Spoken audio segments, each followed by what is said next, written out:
अगर तुम कभी किसी पुरानी लाइब्रेरी में एक किताब उठाओ और उसके अंदर एक पीतल की चाबी मिल जाए तो उससे कभी हाथ मत लगाना, क्योंकि वो चाबी किसी ताले के लिए नहीं है, किसी को लौटाने के लिए होती है।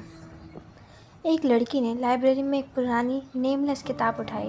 किताब के पेजेस पुराने थे, लेकिन एक जगह कुछ था, एक छोटी पीतल की चाबी, थोड़ी गर्म। उस चाबी के साथ एक पेपर था जिसमें लिखा था, इसे घुमाने से पहले 3 बातें ज़रूर कर लेना, एक खुद से, एक किसी से और एक झूठ। अगर कुछ नहीं कहा तो आवाज़ तुम्हारी नहीं रहेगी। उस लड़की ने वो लिखा हुआ पढ़ा और हंसने लगी और चाबी अपने साथ ले गई। उस रात के 2:03 पर उसने वो चाबी घुमाई। कुछ नहीं हुआ, लेकिन अगले ही पल पूरा कमरा बिल्कुल चुप हो गया। फ़ैन चल रहा था पर आवाज़ नहीं आई। फ़ोन वाइब्रेट किया लेकिन रिंगटोन नहीं आई।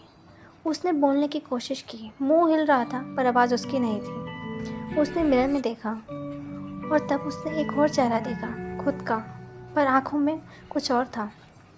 उस दिन के बाद जब भी उस लड़की ने कुछ बोला, वो किसी और की बात होती थी, उसकी माँ की, उसके टीचर की या किसी क्लासमेट की। वो सिर्फ रिपीट करती थी। लोग सोचने लगे, ये लड़की सब रिपीट क्यों करती है।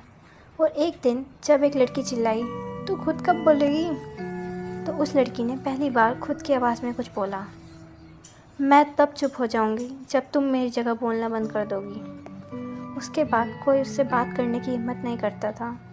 मिरर में वो रोज़ कुछ बोलती, लेकिन आवाज़ कभी मैच नहीं होती।